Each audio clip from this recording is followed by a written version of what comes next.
बसेको छ। राम्रो चिज त बिर्सियो होला।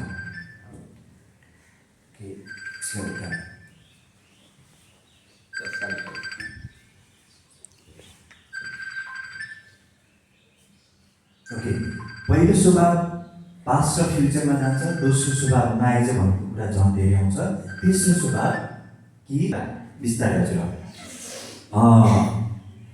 ओके, यो चाहिँ गरिराखौँ ल। ओके हजुर, यस क्षणमा सरको लागि यो पास्ट हो भने त्यो फ्युचर हो। मन के भइरहेछ, घरि पास्ट घरि फ्युचर। केही गर्न खोज्नुहुन्छ, फेरि पास्टले तानिहाल्छ, फेरि केही गर्न खोज्नुहुन्छ, फ्युचरले तानिहाल्छ। कि राइट डिसिजन लिनै सक्छ। यो मनको स्वभावमा हामी चर्चा गऱ्यौँ। अब एकैछिन यो शरीरमा शक्ति चाहिन्छ हजुर, बिना शक्ति त हामी केही पनि कामै गर्न सकिँदैन, हो कि होइन हजुर? शरीरमा तागत चाहिन्छ हजुर। बिहान उठेदेखि बेलुका नसुत्दासम्म जे हामी जीवनमा कामहरू गर्छौँ, घरको, स्कुलको, अफिस, इष्टमित्र, शक्ति चाहिँदो रहेछ हजुर शरीरमा। अब भन्नुहोस्, यो शरीरमा के चिजबाट शक्ति पाइन्छ होला जस्तो लाग्छ हजुरको विचारमा? भन्नुहोस् त। ओके, खाना, ध्यान, व्यायाम, निन्द्रा, सकारात्मक विचार। अरू के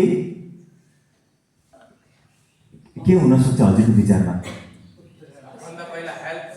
हेल्थ। ओके, धेरै हजुरहरूले निन्द्रा, रेस्ट। एक दिन नसुत्दाखेरि अर्को दिन कस्तो हुन्छ हामी कति धेरैलाई अनुभव छ। सो दोस्रो ऊर्जाको स्रोत हो निन्द्रा। भनेपछि यो शरीरको लागि 6 देखि 8 घण्टा सुत्नु एकदम जरुरी छ। अनि बल्ल भोलि बिहान अनि ऊर्जा आउँछ अनि हामी फेरि काममा जान्छौँ। सेकेन्डमा रेस्ट, तेस्रोमा हो ध्यान, या त अर्को शब्दमा भन्नुपर्दा ह्याप्पी स्टेट अफ माइन्ड। जब हामी खुसी हुन्छौँ, जब हाम्रो मन खुसी हुन्छ, थाहा छैन त्यो बेला कहाँबाट शक्ति आइरहेको हुन्छ। ह्याप्पी माइन्ड, खुसी मन अर्को ऊर्जाको स्रोत रहेछ, जसलाई मेडिटेसन भनिन्छ। र चौथोमा हो श्वास।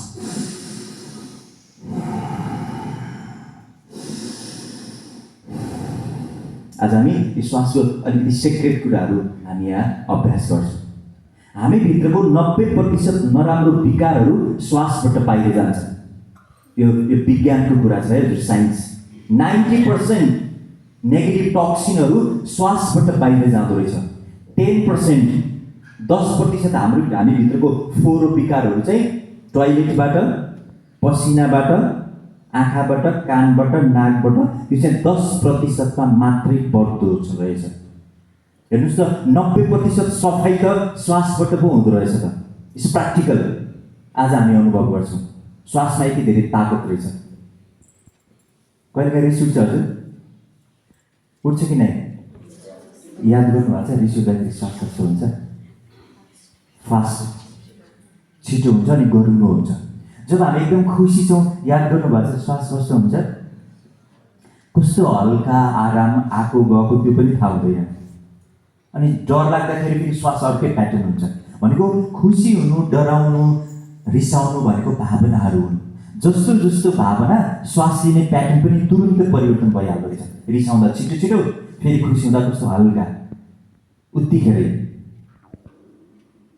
सो भनिन्छ there is direct link between your breath and your emotion. हाम्रो श्वास र हाम्रो भावना एक अर्कासँग एकदमै कनेक्टेड छ, सम्बन्धित छ एक अर्काप्रति। आज हामी के अभ्यास यहाँ गर्छौँ भन्दा आफ्नो श्वासको अभ्यासले आफ्नो भावनालाई आफ्नो बसमा लिन सक्छौँ। तपाईँ आफ्नो मनलाई कन्ट्रोल गर्न सक्नुहुन्छ, यति तागत छ यो श्वासमा। अब भन्नुहोस्, यति महत्त्व रहेछ यो श्वासको। बिहानदेखि बेलुकासम्म दिनभरिमा कतिपटक ध्यान जान्छ हजुर हाम्रो श्वासमा? जाँदैन। अरू केही? यस्तो महत्त्वपूर्ण रहेछ श्वास, तर दिनमा कतिपटक हामी श्वासप्रति ध्यान दिन्छौँ भन्नुहोस् त? महत्त्व रहेछ श्वासको कारणले गर्दा। जब यो शरीरमा श्वास छैन, त्यस पछाडि दैनिक सकिएछ जीवन त। सो श्वास पो यति महत्त्वपूर्ण चिज रहेछ हजुर। ओके, यो ऊर्जाका स्रोतहरू एकचोटि सबैजना दोहोऱ्याउँ ल। खाना भन्नुहोस् त, निद्रा, ध्यान, श्वास।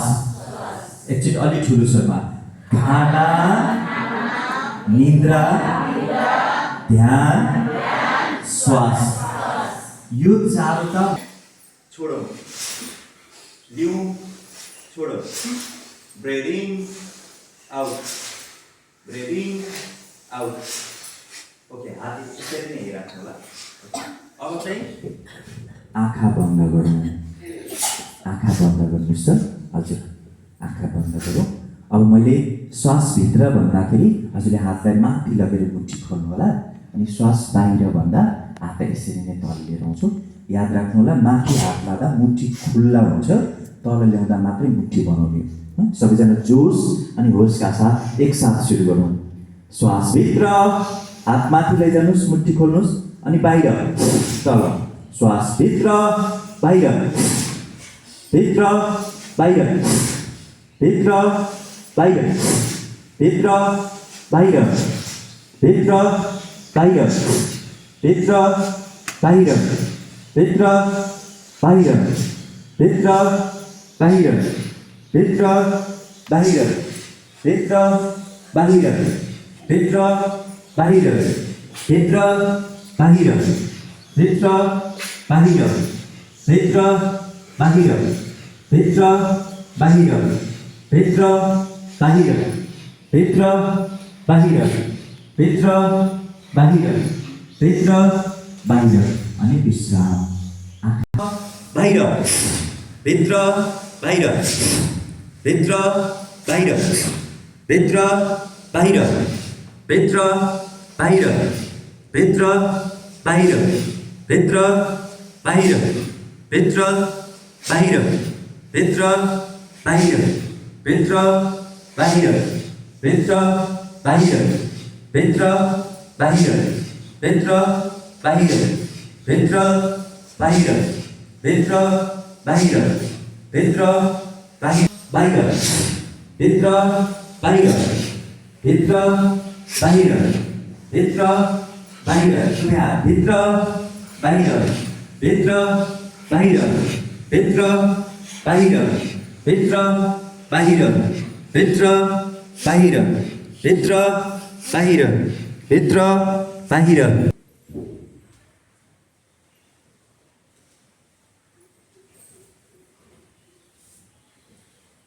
अब सजिलोसँग सुखाउनमा बसौँ, पलेटी कसेर दुवै हात घुँडामा छ, हत्केला आकाशतिर फर्केको छ, रिटको एउटा लामो गहिरो श्वास लिउँ, अनि छोड्दै छोड्दै विश्राम, पूर्ण विश्राम।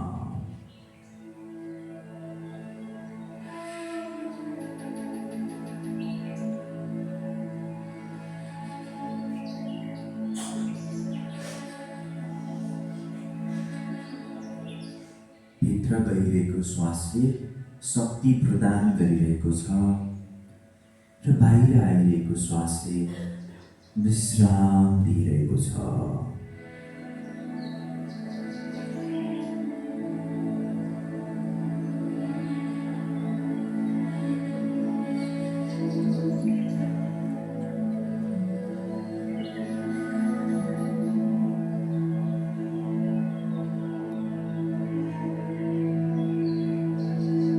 मुस्कुराउँदै पुनः एकपटक लामो गहिरो श्वास लिनुहोस्, अनि मुस्कुराउँदै छोडिदिनुहोस्। यस क्षणमा केही गर्नु छैन, मात्र विश्राम, टोटल रिल्याक्स।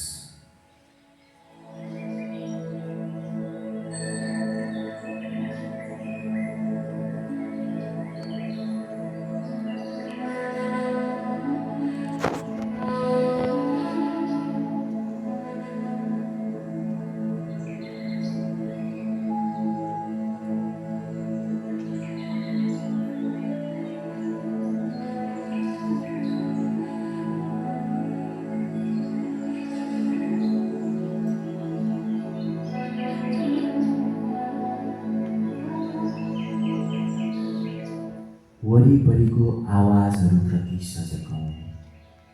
चराचुरुङ्गीको आवाज, कोही बोलिरहेको आवाज, यी सबै आवाजसँग एक हुँदै यही विश्राम।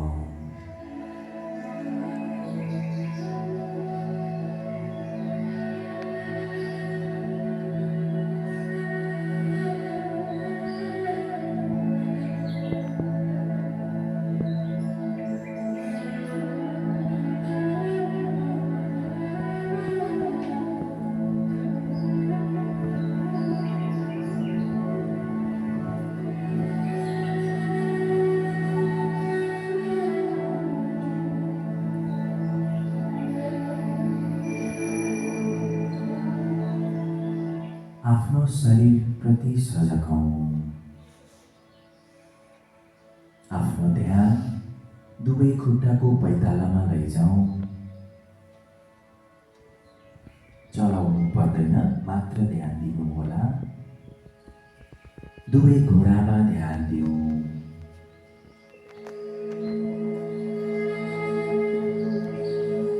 कम्मरको भार,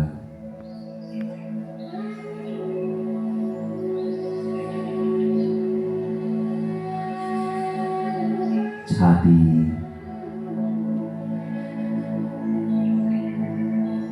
काँध, घाँटी, अनुहार,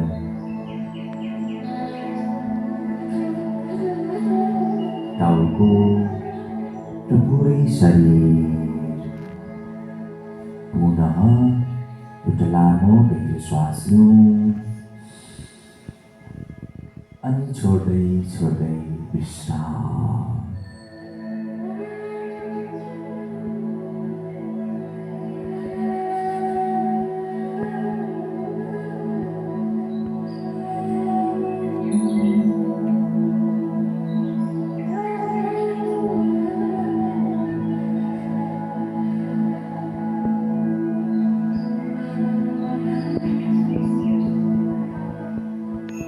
आफ्नो मनप्रति सजग हौँ। यस क्षणमा हाम्रो मन कहाँ गइरहेको छ? मन जहाँ जान्छ जान दिनुहोस्। हजुर यही विश्राम। Just feel the peace inside you and relax.